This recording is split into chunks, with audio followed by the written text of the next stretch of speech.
Welcome to the BizGrowMojo podcast, the podcast where we get into real talk about business ownership, growth, marketing, learning lessons, and advice with real business owners. Here's your host, Ryan Amon. Now, let's get down to business. I'm pumped to get this rolling. Let's go. Being an expert in what you do is one thing. Getting other people to recognize your expertise, that's a completely different challenge. Today we're talking with Dore, a brand strategist who helps entrepreneurs position themselves as thought leaders through what she calls the Strategy Audacity Method. Asia breaks down why most business owners struggle to articulate their value and the critical difference between being strategic and being audacious with your brand. We discuss everything from the crucial role her website plays in her business to discovering that podcast guesting beats Instagram any day of the week. Asia shares the unfiltered truth about building a brand that actually reflects who you are and what you're capable of. If you've ever felt like your expertise gets lost in translation when you try to explain what you do, this conversation will change how you think about your brand. Let's jump in. Good morning. Hi, Ryan. How are you? How are you? No, how are you? I'm good. How about yourself? I'm good too. I'm excited to do this today. Awesome. Yeah. Well, let's just hop right into it then. I'm looking forward to getting into the weeds about your business and what it does and what you do. So why don't you just start by telling us a little bit about who you are and what your business does? Sure. I'm Asia Dore. I am a brand strategist, and what I really do is help entrepreneurs build brands that position them as experts, because it is one thing for you to know you're really damn good at what you do, but it is completely another to be able to articulate it in a way that other people understand. Yeah, absolutely. So how do you kind of go about doing that? Tell us a little bit more about that. Yeah, so I use my strategy Audacity method, which was forged out of the observation that entrepreneurs typically build their brands in one of two ways.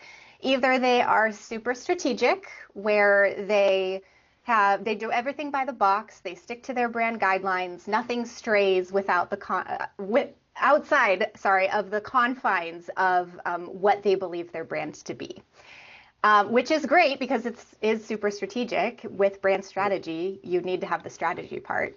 The other way that I saw people build their brands was by being completely audacious. And by that, I mean they were just sharing whatever they wanted, whenever they wanted. They were mixing in a lot of their personal life or their political opinions or what they did that day. Sometimes they talk about their offers, but not really in a consistent way. So it just didn't really make a lot of sense in terms of building a brand that other people understood. And so what I realized is that you really need both. You need the strategy and you also need the audacity. So this is, it's my method, but it's also really kind of just my overall philosophy on what I do. But I've found that it's also kind of bleeding into my real life too, in terms of like just the world view that I use to operate in the world. So there's 5 pillars in my signature method. Do you want me to go through those? Sure, yeah. And I just was gonna say it's interesting that you say that because I feel like I see so many people that are doing really well, growing a large presence, social presence and things like that that are kind of doing the things that you're talking about. They're kind of blending those two things together really well. So yeah, hop right into that. Like break that down for us if you would. Sure. So we start out with the vision, which is basically just figuring out what it is that you're actually trying to do here. Like, what are you trying to accomplish with your business beyond just profit? What kind of impact do you want to make? What kind of problem do you want to solve? What kind of gaps do you want to fill? And then we move on to step 2, which is the catalyst, which is you, right? The entrepreneur, the person. We decide how all of your skills and knowledge and experience, all of the stuff that makes you an expert, how it all adds up and blends together in order to form a really definitive expertise that makes you qualified to create the impact that you want to make. After that, we move on to the client. And yes, I am talking about the ideal client. I'm sorry. I know everybody hates doing ideal client work, but it's so critical because our brands aren't for us. They're Sure. for our ideal clients. You know this. I'm sure you've had issues with your clients where they're like, I don't know, we just want to help everybody. It's like, no, you got to be specific. Yeah, exactly. Um, Help everybody, help nobody, right? exactly. So we have to determine who's going to benefit the most from your expertise and why they're going to care about the work you do. And how the impact that you want to make is going to affect them in their day-to-day lives. And then after that, we move on to the soul of your business, which is really, I think, especially as entrepreneurs, is your soul. Um, how do we enmesh that with your brand and your business? How do we refine your real personality and your beliefs and your ideals into a really cohesive identity that isn't a manufactured identity, right? It's all very genuine, but it's cohesive in that it allows you to be strategic, but it also allows you to be a real human, and not just a business, because people aren't going to connect with a business, they're going to connect with a person. Yeah. And then lastly, we just package all of that up into a really clear and concise message that allows you to show up frequently and also consistently, and really just say the same thing over and over and over and over and over again, in fresh new ways, so that you are being consistent with what you're saying, but you're also you're not going to bore your audience because you are saying it in fresh new ways. Okay. Okay. Yeah, no, that makes sense. So what type of businesses are kind of your ideal clients? Like who you typically work with? Who's a good fit for your services? I typically work with coaches and consultants and online service providers they still very much want to provide their service, but they also are kind of at a point where they really are experts. And so they want to be sought after and recognized not only for being really good at the technical service they provide, but also for their ideas and their perspectives and their thinking outside of the box methods and frameworks. They are doing something different, and they would like to be recognized for that. Okay. Now, so do you help people kind of do, all these things through social media, through their website, a combination of both, maybe something else, other channels? Tell us a little bit more about how that works. Yeah, it completely depends on the client. The work that I do with my clients is the really foundational stuff. So I don't typically help my clients implement their brand strategy. It's something that I can do and that I have done before. It depends on the client. But I have found that my clients are typically really independent, and they just want to they want help figuring all the stuff out. They want help finding the cohesion. And then once it's clear in their mind, they're like, okay, I'm good. See you later. And I'm like, Godspeed, Gotcha. go get it. It's more like the foundational work, like getting that foundation in place so they actually kind of know where they need to go and, what they need to implement more so. Exactly. Like all the marketing is so important, but if you don't know what you want to say, and if you don't know who you're talking to, and if you don't know why you're different, if you don't know these things like at a very core inherent level, it's going to make your marketing feel really scattered, and you're going to be confused, and your audience is going to be confused. Yeah, yeah, so important to get some of these things nailed down so that you have the direction to guide all the rest of the marketing. Because yeah, I've seen that happen before where people are like, okay, I'm ready to implement a digital strategy. I want to do SEO. I want to do, digital ads and all these things. And, we kind of have to go back to the drawing board and, try to uncover some of these things that you're, helping people do because it's like, well, we need to have, the direction of where this needs to go. We need the Yeah. foundational, what you stand for type of things built into this so that we can, you know, take this in a direction that's successful and not just, scattered, like you said. It's going to make your marketing efforts so much more effective, and it's going to make it more worth the investment of time and money and energy, because you're not just going to. It's wild how many business owners. Well, I shouldn't say it's wild. It's understandable how many people just think they have a marketing problem. Like, oh, we just need to market more. We just need more clients. Like, that's our problem. When really, it's often like there's a deeper rooted problem that we need to figure out first, and then move on to the marketing. But it's also understandable. Like when you start a business, you have to not only be really, really good at the skill you have or the Yeah. service you're providing, but you also then have to be good at the skill of being a business owner, which is often completely different. So it is very understandable. Yeah, it is. I think so many people, have the skill down, but then when they start a business, they're just getting started learning how to be a business owner, which, like you said, it is Yeah. understandable. But yeah, it's just that fundamental foundational work that's got to get done. And you can either, work on that hard up front or learn a lot of painful lessons and drag it out for a very long time and then realize that you need to come back to the drawing board and figure it out. Um, so let's take a little bit of a step back and tell me how you kind of were inspired to start this business to begin with. It was kind of an accident, to be completely honest. I did not grow up thinking I was going to be an entrepreneur. I certainly didn't grow up thinking I was going to be a brand strategist by any means. I started my business as a photographer originally in 2014, so over a decade ago. And that was by accident too. I got a camera. I started posting my pictures. People started asking, how much do you charge for pictures? A light bulb went off in my brain like, oh, this could be a thing. This could be a thing. I could be my own boss.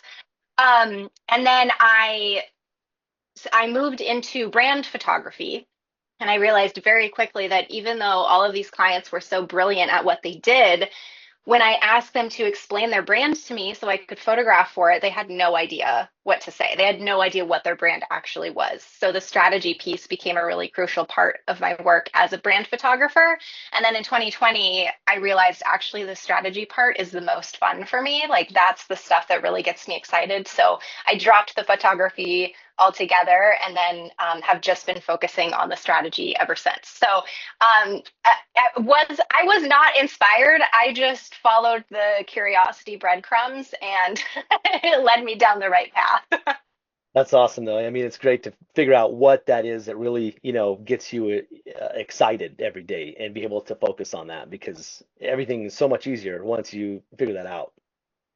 It is, yeah, and I'm very lucky to be passionate about the work that I do, and that makes it more fulfilling for sure.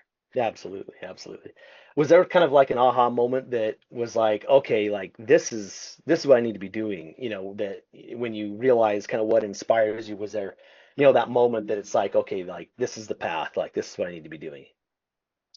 Oh man, I don't know that there was a specific aha moment. That would make such a better story if there was.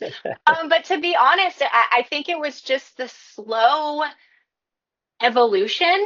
I guess if I were to say there was an aha moment, I think it was probably the moment that I admitted to myself it was time to pivot away from photography, which was really, really difficult for me to do because Yeah. I had built my entire business on the service of photography, a successful business. And so not only was it scary to do something new, but I also felt a little bit like I was abandoning all of the work that I had done, all of the progress I'd made, all of the foundation that I had built. And of course, that's not true. There's so much that I brought with me into what I'm doing now. But at the time, it almost felt like I was abandoning part of myself, like part of my identity. So if there was an aha moment, I think it was when I just decided, like, Asia, you got to do this. Like, you got to try this new thing. It's okay, right? Let go of all the stuff that you've built. You're not abandoning it, you're just doing something different, and that's okay. Yeah, it can be really hard when you have a lot of time invested and you feel like you're leaving it all behind to do something else, even if you are excited about it. I totally understand where you're coming from. I mean, did you go through that when you switched from like your this big agency that you had grown and now you're doing something different? Not really. I've wanted to kind of do my own thing for a long time, and yeah, it was the time that it needed to happen. So it's kind of been I've been preparing for it for quite a while, building a strategy and that sort of thing. So it was just the time, and things kind of fell into place to make it work at the time. It could have been longer down the road, but I'm thankful for how it happened, and it was just time. So. Yeah, Yeah. it was. I didn't feel like I was leaving anything behind because I felt like everything that I have done up to that point led me to that and kind of built the foundation Mm. of what I'm doing. So, yeah. But yeah, I totally understand where you're coming from with, if you feel like you're abandoned, because I have, taken on other things before where I've invested time and I'm like, this doesn't excite me. I'm very, I have a short attention span for certain things that I'll be excited about a project, and then once I kind of get to the point where I'm ready to do something with it, I'm like, you know what, like I'm done with this already, so I'm bagging that, and that's definitely not the Yeah, case. you're like, next. I've been doing this for so long, and I just can't really imagine not doing marketing, So that's kind of the difference Mhm. in, some of those things versus what you truly enjoy doing, I think. Sure. So tell me, like, how does your business actually, make money? Do you charge like a flat fee? Do you charge an hourly rate? Yeah, packages. How does that work for you? Yeah, I'm mostly right now just focusing on one-to-one work. I spent a lot of time last year trying to like build out this product suite with a bunch of, digital products and courses and making it really complicated. And I learned towards the end of the year, like, why are you doing this? Like, you're just doing this to do this. You like working one-to-one with people. Let's just try that for a while. So that's what I focus on right now. Okay. I have an offer called the Brand Cohesion Lab, where we figure out all the things that we talked about when I was explaining my signature method, and just really get that brand strategy guideline set like in solid stone. So that's sort of my signature offer. That's what I like to be doing right now. And then I have some other smaller one-to-one offers for, specifically figuring out content or specifically figuring out messaging or even like an elevator pitch, things like that. And I do have a few products as well, but definitely focusing on the one-to-one work. And I don't charge by the hour. I like a flat rate because it means everybody knows what to expect. This is exactly what's included, and this is exactly how much time it'll take, and this is exactly how much it costs. And that for me just feels a lot cleaner in terms of just expectations for everybody. Okay, yeah, that makes sense. Do you mind if I ask what that fee typically is?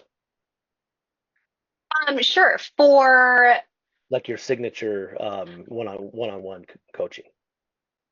Yeah, so for the Brand Cohesion Lab, it's just one full payment of 2,500, or I offer a payment plan as well because payment plans are the best. And that's just it's about a half day of work. It's basically just like a 4-hour Zoom meeting where we just hash it all out, figure it out, and then I take everything we talk about and I turn it into a brand strategy guideline that's just very clear and concise and all right there in black and white.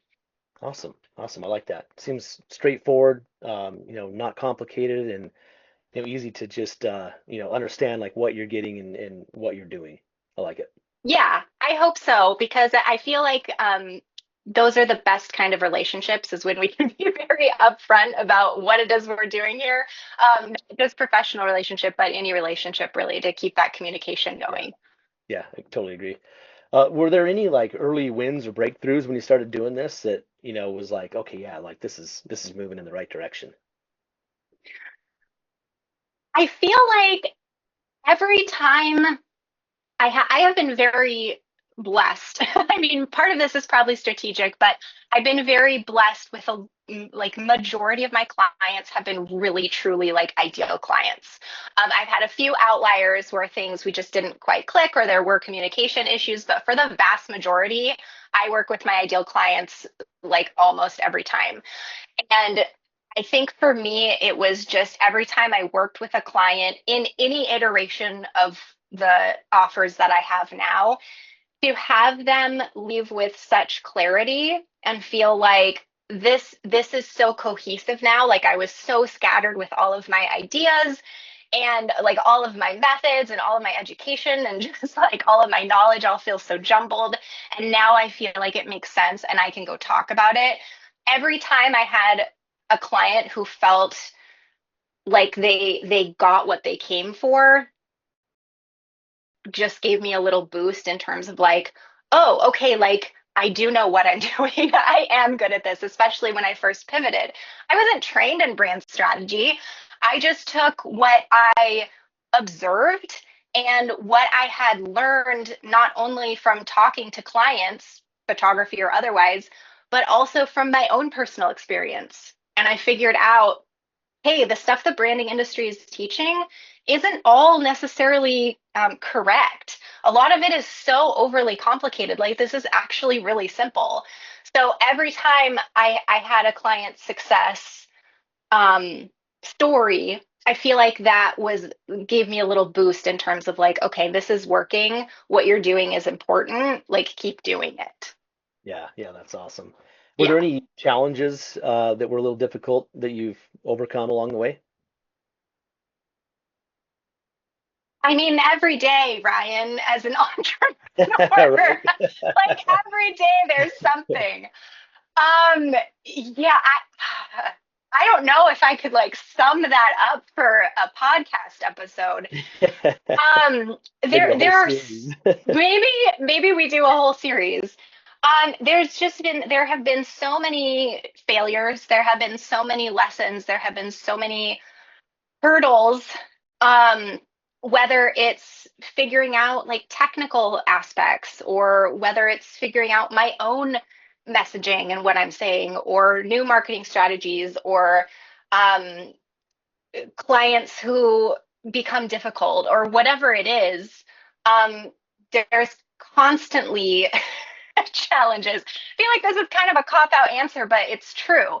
There's No, no, it constantly makes sense. challenges. There's constantly failures, and I guess what I've learned from that is really like trust in um, powers like beyond our control, like the stuff that we can't control, which I hate. I hate the stuff I can't control. But also trust in yourself to control the things that you can control, and whatever's going to happen is going to happen, and you're going to be okay. You're going to figure it out. And developing that self trust is a very important skill that I've learned as an entrepreneur. Yeah, no, that makes sense. Always challenges as an entrepreneur that you've got Always. to get back up from when you get knocked down for sure. I know. Is there anything that's helped you scale from kind of where you started to where you're at now that you can think of that was particularly helpful? Yeah, I think the biggest thing, and this is something that I wish I would have known when I started my business, is investing not necessarily in business tools and resources, but really more in self-development. Hmm. Um, I think that has been the thing that every time, like, it's never really been like, I'm going to buy this marketing course and learn how to do like Facebook ads. It's never those things that I feel like I have my breakthrough.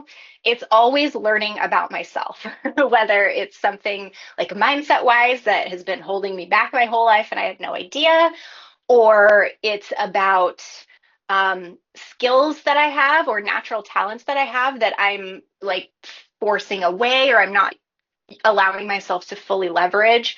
When I focus on those things, like myself outside of business skills, I feel like that's always when I have my breakthrough in business. And I wish I had known that earlier on. Like, I spent so much time chasing the next marketing strategy, and oh, this person's selling a course on how to sell. They must know something I don't. And very rarely they know something I don't, right? I wish I would have taken that time and money and energy and invested it earlier on into learning more about myself.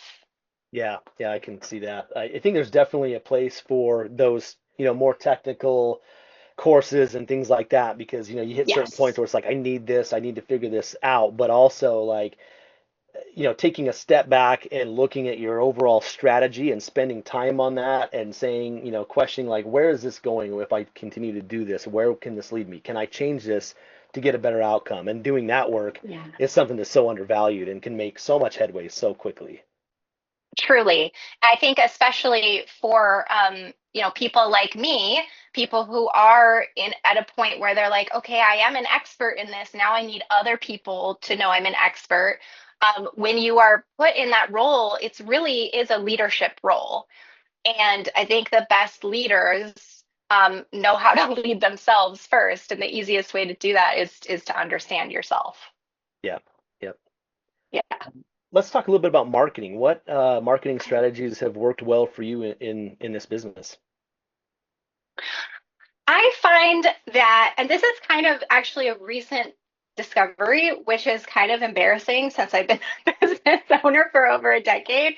Um, I feel that my best marketing strategies are opportunities like this, where I can just talk to other people and share the stuff that I know.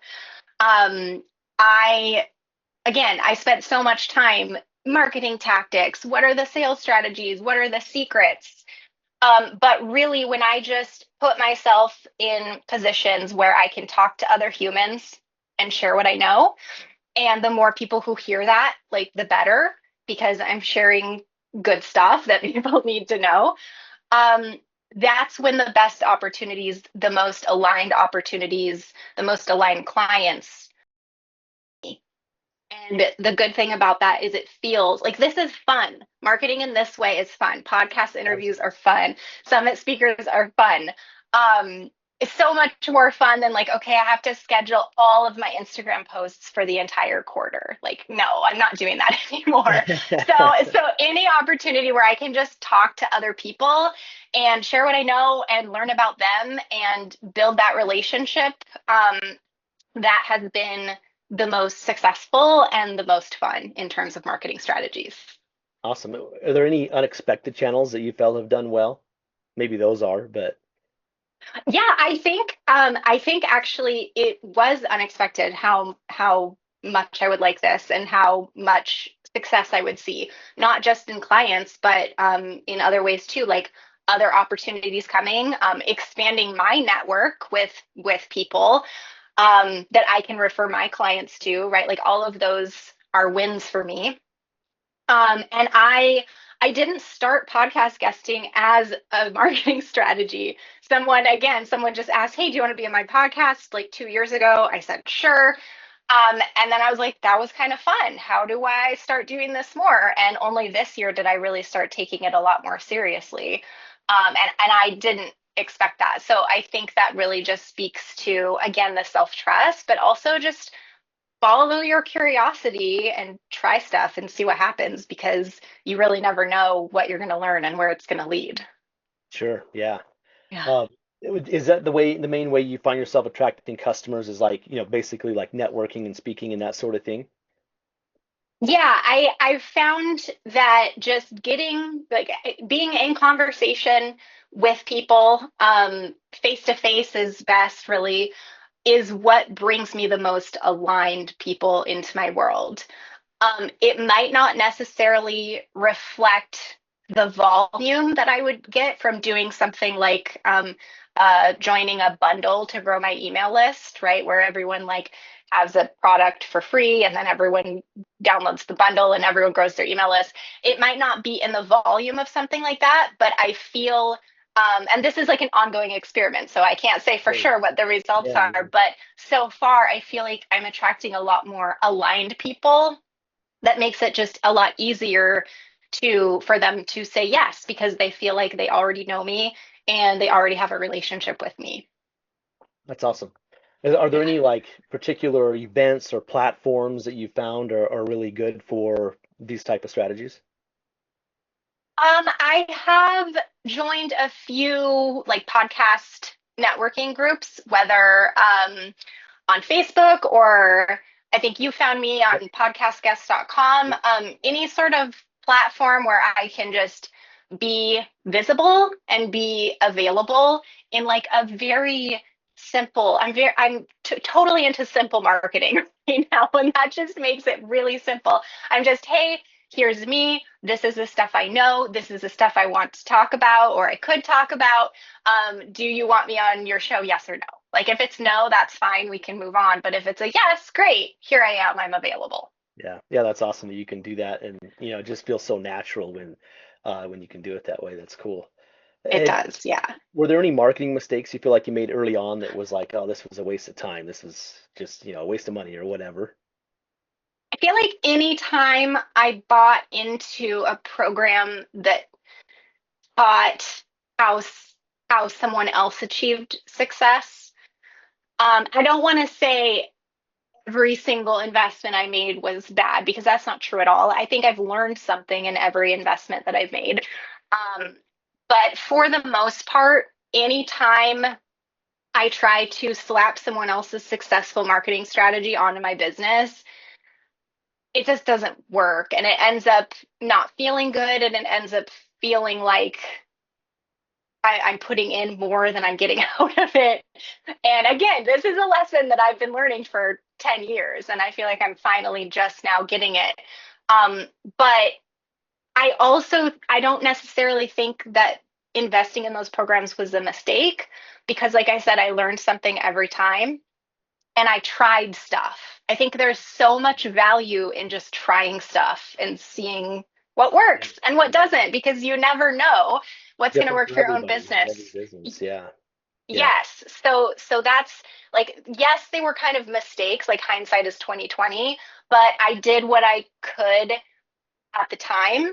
And it still allowed me to try stuff with strategy, even if it was someone else's strategy. So I still learned from it. So maybe I'll just be one of those cliche people who's like, there's no such thing as mistakes. There's no such thing as failure, which is Well, annoying. everything leads you up to a point, and I think there's some mistakes that are bigger than others for sure, and some things, um, lead you more than others, I think.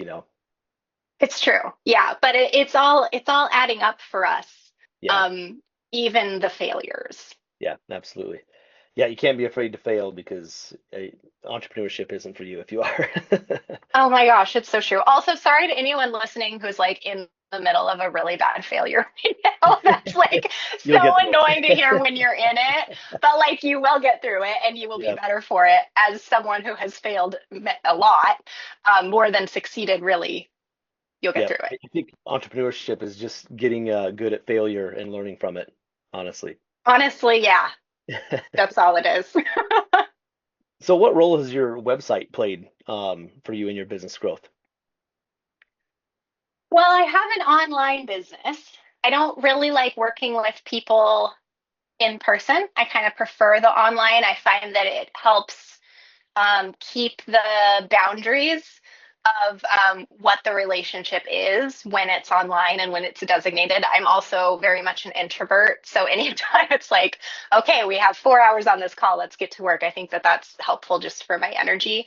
But since I have an online business, my website has been really crucial. There have been so many iterations of my website. I don't even want to know how many, but I'm constantly in there adding stuff, deleting stuff, changing the copy, changing the images, trying to keep it fresh.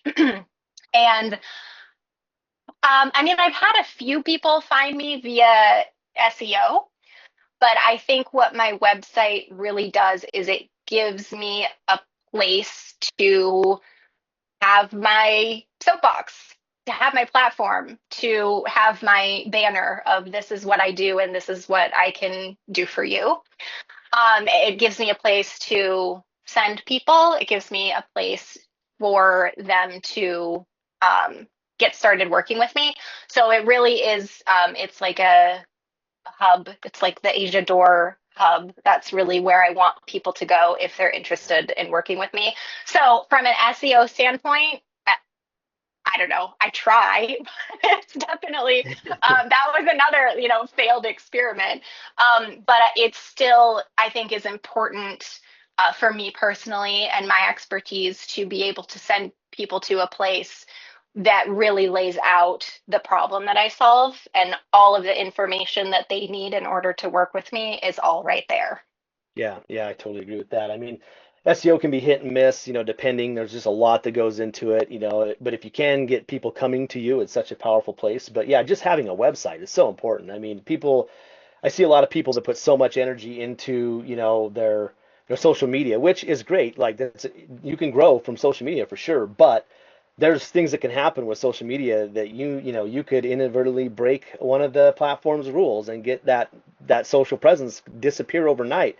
But that's not going to happen with your website. I mean, yeah, Google could technically delist your website or something along those lines, but it's still there. Like even if it's not getting found in search engines, you can still direct people to it. Nobody can take that away from you. And I think that's something that people need to hear. All the social profiles and those platforms, they can be taken away at any point in time. Your website, you own it, that can't be taken away. It's just so important to invest in that and make sure that that is like your hub, like you said. I think that's so important. Yeah, it can't be taken away from you unless you accidentally delete the entire thing, which I definitely have done before. Or forget to renew your domain. That can take it Or, away. those little challenges, the everyday challenges like we talked about. Yeah, I also think having a website, like there's a lot of people are like, oh, you don't need a website, just send a Google Doc for your sales page. But for me, I think having a really nicely designed and easy to use and easy to understand website is one just is really simple, easy way to send the message to the world that you're a professional Yeah, and that exactly. you care about quality and that you're a real person And you who have a real business. offers a real thing and you have a real business. When I get a sales page on a Google Doc, I don't know if I've ever bought anything from that. I'm like, I don't really know if Yeah, I trust this. yeah. I'm the And same. that's obviously everyone's different. Everyone has a different, threshold for quality, I guess. But it's a really easy way to tell the world that you're legit. Absolutely. Yeah, I have a really hard time doing business with anybody that doesn't have a website. I look at that. I want to see it. I want to see what they do and how legit that looks and if they look like a legitimate business or if they look like they're some fly by night that's just trying to, build up a bunch of sales real quick on some platform before they get banned from it and take a bunch of money and not do anything for it. So yeah, I think Yeah, I'm totally with you there. has digital marketing, aside from your website and maybe a little bit of SEO, played a role in your growth at all? Like running ads on any platforms or, Google pay per click or anything like that? I mean, I pretty much built my business when I first started as a photographer on Instagram. This was back when Instagram was fun. We had the chronological timeline. Stories didn't exist. I don't even think you could do video back then, actually. It was heaven.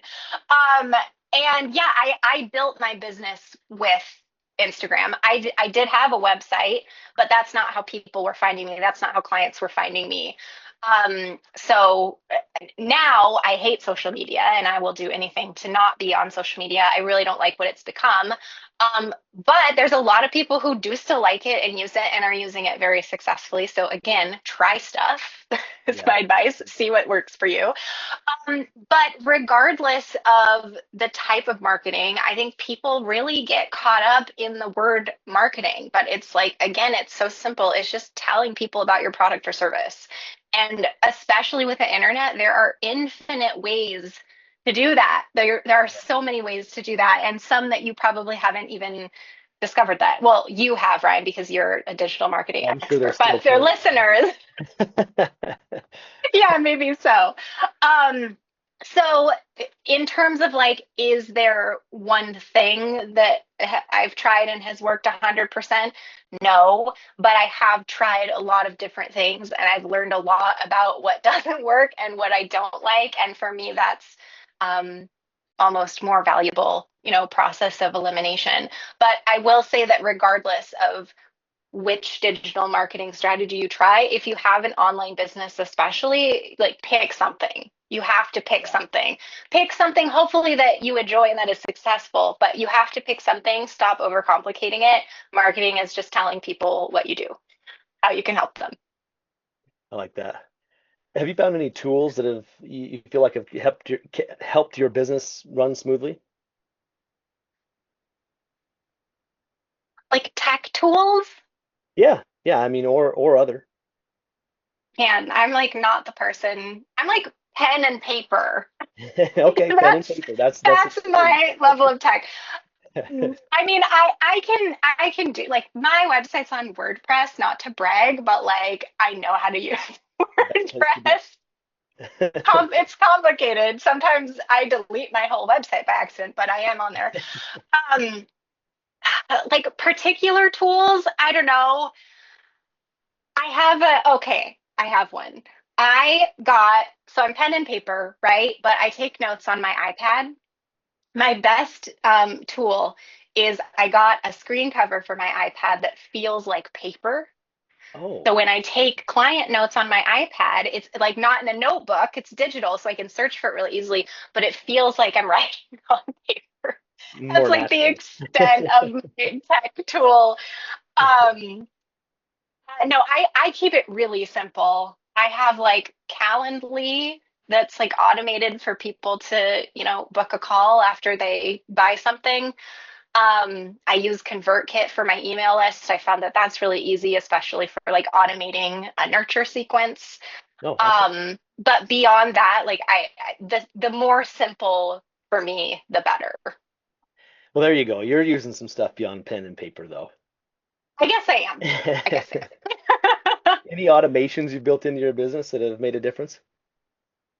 I think probably, like I said, the welcome sequence on ConvertKit, just to be able to have that and just not have to worry about it. The people who Mm, come into my world are taken care of, over yeah. a period of time. I don't feel like I constantly have to be marketing in real time, which again for me is super important. I learned that about myself. So that automation, and also just to be able to like go in and tweak it and update links and tweak my messaging or tweak my offers or whatever it is, to have that automated is amazing. I guess I also use Tailwind to schedule Pinterest posts, and that has been really great too, because again, not social media. Um, and just, yeah, being able to do it ahead of time and then just let it do its thing is amazing for people who don't like marketing in real time. Set it and forget it. Yeah. Of course, you still have to Yes. do some work to get it set up, but yes, Don't forget it forever, but just for a little forget while. it for a month or two. Yeah. Yeah, there you go. Yes. Let's talk a little bit about how just being a business owner has impacted your life. Like, how has running and owning a business changed your life? Oh man. So when I first started my business, and I was like, okay, I'm going to do this. I'm going to be an entrepreneur. I don't know what I'm doing, but it's fun, so I'm going to do it. I thought that I wanted more freedom in my life. I thought that I wanted to like work on my own schedule, better yet, with my own energy. I thought that I wanted to like take a vacation whenever I wanted and not have to get permission. Like, why is that a thing? um, so I thought that I wanted that kind of freedom, like freedom with my time and freedom with my schedule. After working for a few years, I realized that what I actually wanted was freedom in my work, freedom to create offers and sell them whenever I was inspired to, freedom to change the copy on my website without having to go through a whole board of directors to say, hey, we need to update our mission. I can just do things immediately, or not. Right. Yeah, But when I have a new direction, if I want to pivot my entire business tomorrow, I have the freedom to do that.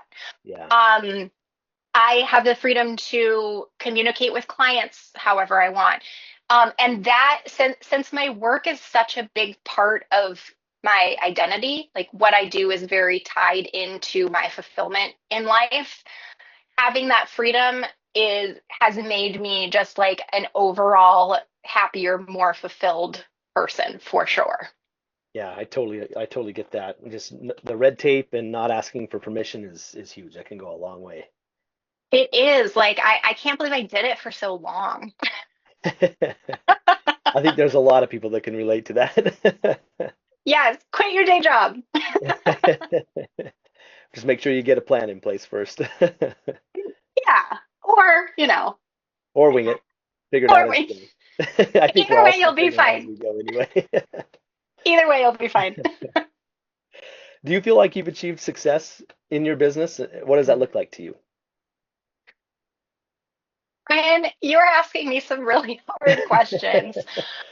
Um, do I feel like I've achieved success? I think this is difficult for someone like me and probably someone like you because we keep moving the goalpost. Yep. Are Yes, you that kind of I person? am. Yeah, I I'm am. getting that sense. Where it's like, I love having a goal. I love making a plan. I love doing the plan. I love taking action. And then when I hit the goal, I'm like, okay, next. Like I find it difficult to stop and celebrate a win because I'm always on to the next thing. This is can be a good thing in business, but I think that it can also be a little bit detrimental because then it feels like you're constantly behind. Really, Yeah. you're never going to get there. So I'll say this, I have achieved successes. I don't feel like I've achieved the ultimate success. I don't know if that exists, but I definitely don't feel like I haven't achieved it yet, if it does. That's fair. That's fair. Yeah, I totally understand what you're saying. I tend to, create a plan, set a goal, and by the time I get to that goal, I'm already so far on the next plan, and maybe even the plan after that, that I'm like, oh yeah, I guess I did achieve that. I've already moved on so many, to so many things in my head that I almost forgot about looking back to see if I achieved that goal. Oh my gosh, yeah, the reflecting is really difficult for me. I don't really Yeah, like reflecting on the past. I'm like, what's next? yeah, yeah. I'm getting better at it, but yeah, it's a work in progress. Same. Yeah, I have to force myself to do it. I have found this might be a good business tip. I have found that it's helpful to have people either in your personal life or like your business friends who are able to reflect back to you. Like I have a friend, Yeah. she's my best friend, but we also are sort of like business best friends at this point now too, because she's a business owner as well, where she really reflects back to me. She's good at looking towards the past. So she's like, hey, remember this, remember this. I'm like, oh yeah, I did do that. That was really cool of me. So if you can have people in your life or your network who are able to do that, I think that can be really helpful to look at yourself from an outside perspective instead of constantly just being in your own head, like, nope, not good enough, not good enough. Yeah, yeah, I think that's really important, and it can be difficult because it's like it's that kind of in between, just professional, just personal that you meet in the middle where you've got a lot of professional contacts that you can't really get that level of introspection from, and same thing with personal friends that can't understand what you're trying to do professionally. It's kind of hard to find that Yes. middle, but it is awesome to have a couple people like that in your life that you can actually discuss a little bit deeper, business and that sort of thing, and get past the filters of a lot of the professional relationships, I guess. It's so true. Like the majority of my friends and family, like, they have no idea what I do. Like they don't get it. And I that's feel fine, right? But yes, and then you try to explain it and their eyes glaze over and you're just like, okay, never mind. Never mind. that. But yeah, when you find those relationships when you have people like that, like foster those relationships, really hold on to them because they make a huge difference. Yeah, absolutely, for sure. How has being a business owner given you more freedoms and opportunities in your professional and personal life? I mean, I think I touched on, I think I might have said everything I wanted to say about that earlier, talking about freedom in my work. But there's so much value, I think, especially for people who are really like motivated and are able to take action, who don't need like a lot of accountability or handholding. I think there's so much value in entrepreneurship for those people because you can get so much more done. Like you can achieve not just like to-do list stuff, but like you can achieve, that's not even the right word, you can build, you can create so much more stuff when you don't have the red tape, when you don't have the permission slips, when you can just do whatever you want whenever you want. And you can make, I think, so much more progress when you're able to create and build without those boundaries. Yes. Which again, for someone like me, for someone like you, Ryan, having that is so, it's just so much more fulfilling, um, especially when it's like you don't like, I don't really think of my life as like work life, personal life. Like it's all so enmeshed for me. So to have fulfillment on both ends, it's like um exponentially more fulfilling to have it in I both. agree. Did that make sense? That I feel like that was Yeah. a lot of word salad, but No, no, yeah, I it's think that just makes sense. more fulfilling overall. Yeah. Would you ever go back to being employed again? Oh my God. I don't think you could pay me enough, honestly. I enjoy doing contract work.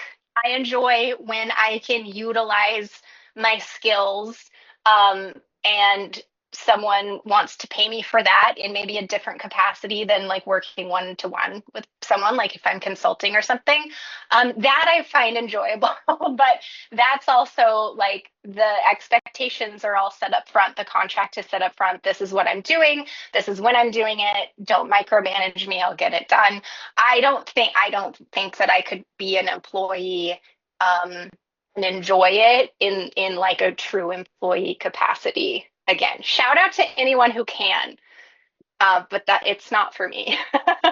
Once you kind of get some of the more the freedoms and the flexibility, and you don't have the red tape, it's hard to consider having that again.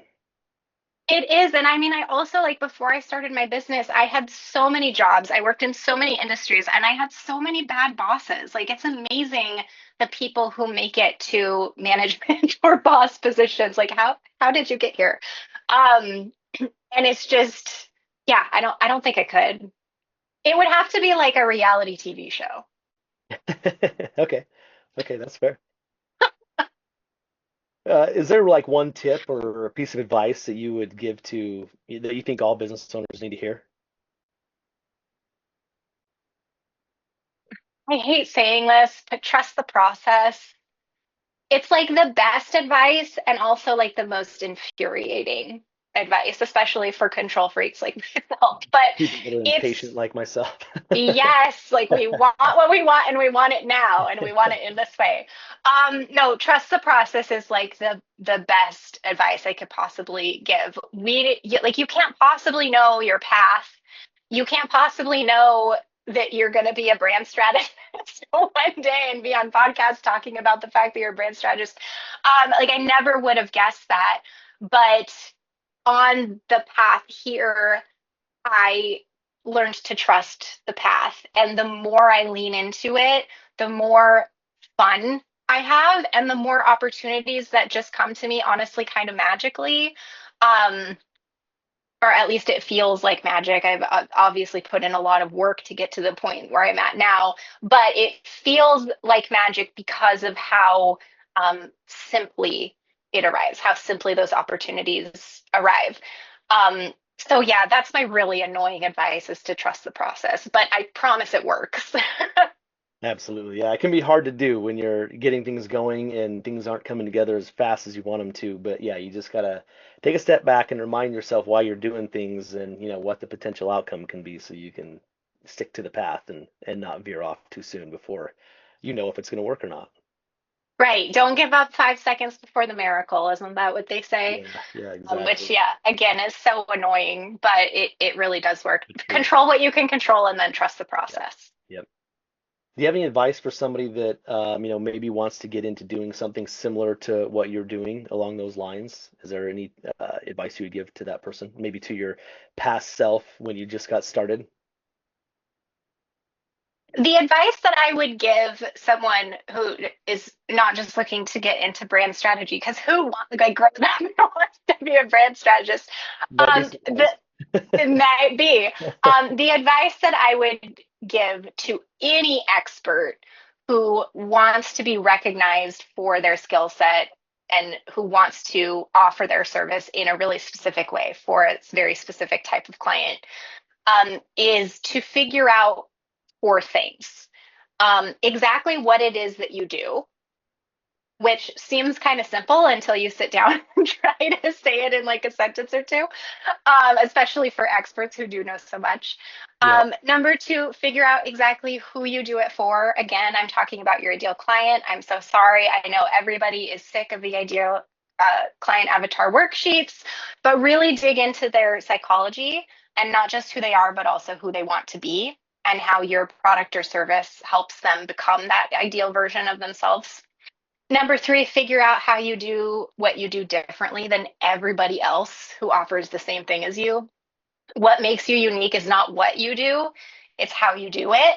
That is typically found in your signature method, in your signature framework. So the more you can figure out exactly what that is and then be able to articulate it, the better.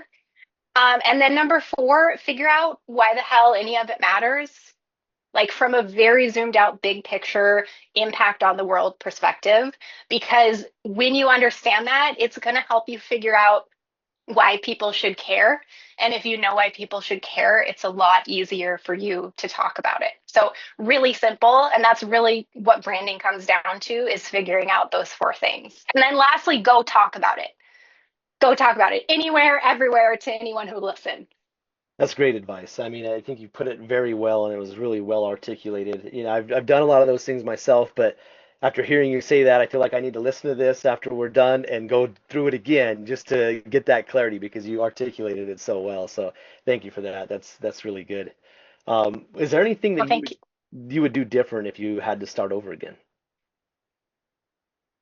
I mean, again, hindsight is 2020. I feel like knowing what I know now, yeah, I might make some different decisions in terms of um, clarity around what it is I'm actually doing, around investments that I make, who I choose to work with, clients that I agree to take on when maybe I should not have. Um, but I don't think I wouldn't have gotten to the point I am now if I didn't do all the stuff that I did, if I didn't fail in all the ways I failed, and all, if I didn't make all the mistakes that I made. And I feel like my journey, my experience over the past 11 years, I mean, even beyond that, even before I started a business, my whole life really, um, I don't think I would have the same grasp on branding, on the concept of branding, if I didn't go through everything that I went through. So, like, yeah, there would have been maybe some things that would have made my life and business easier, but I don't think I would have been as good at what I do if I didn't go through the journey. Like, the journey really shaped not only me from like a personal development standpoint, but also really shaped the way that I work with my clients and the results that I'm able to help them get. So, no, my answer is no. I would not do anything differently.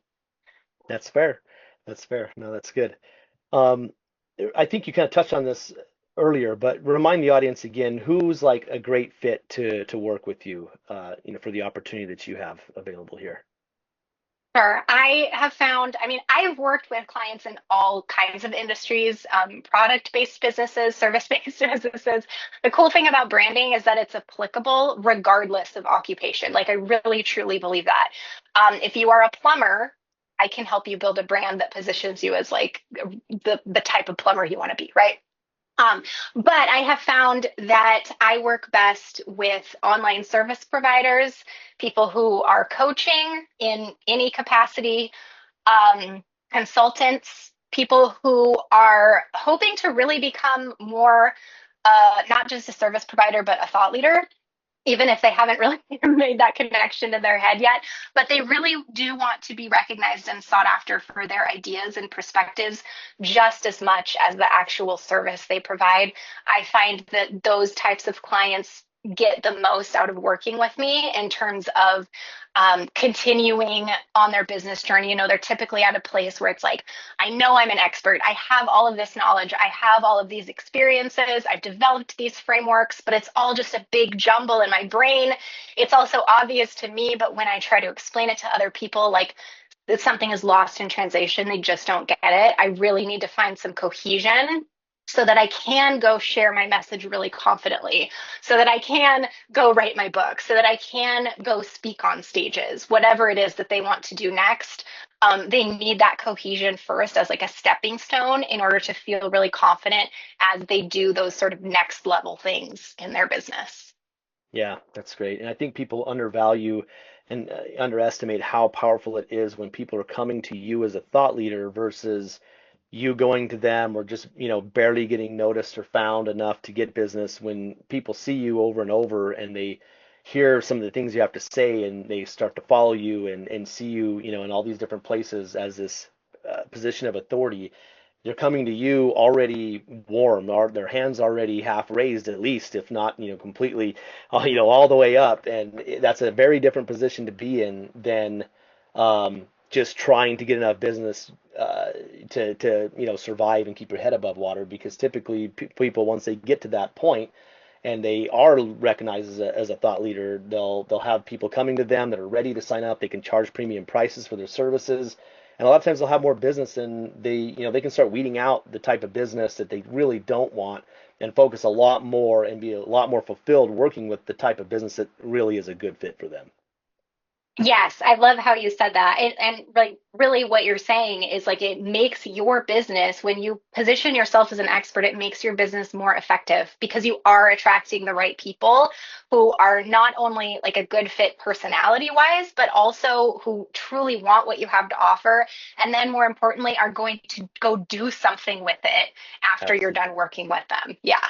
Absolutely. And there's so many ways that, you can show up. It can be, through social media. I've seen it a lot with, organic website presence, showing up in search engines really prominently. It's usually a combination of things, but I think really to get there, they need that foundational work that you're providing. They need to do that one way or the other, because without that, it's really hard to build the authority, and it's hard for your marketing companies and people that are running your digital ads or doing your SEO or your social media posts. It's hard for them to build that for you if you don't have some framework in place. Yeah. Yeah, otherwise you're just gonna, I don't want to say it's gonna be a waste of time, money, and energy, but it's gonna be so much It's more going to be efficient fast. if you have the other stuff. Yeah. Yeah, absolutely. Well, this has been really fun to get a better understanding of what you do and kind of how you go about doing it in your business, and some of the wins and losses along the way. I really appreciate you coming on. Where can people go to learn more about your business and connect with you? Well, thank you for having me. This has been a great Absolutely. convo, even though you asked some really hard questions, just for the record. But yeah, I would love to invite your listeners if they're in a place where they're thinking like, okay, that like what Age is saying makes sense. I am really good at what I do, but people aren't really seeing me in the same way that I want to be seen. I would love to invite them to a masterclass that I have that really just teaches you the 5 core elements that you need to brand yourself as an expert. Again, like you're already an expert, you know that, right? It's really important that you know that, but actively branding yourself as one means you're positioning yourself in order to be recognized for like one really definitive thing. And that is so powerful when it comes to attracting the right people so that you are able to work in the way that you want to work and get the results that you want to get. And that's just asiadore.com/masterclass. Awesome. Awesome. Well, I appreciate it. Is there any last thoughts or anything else you want to tell the audience before we wrap up? I appreciate this opportunity. This is a great conversation. Thanks to everyone listening, and I just really encourage you to go brand yourself really strategically and really audaciously.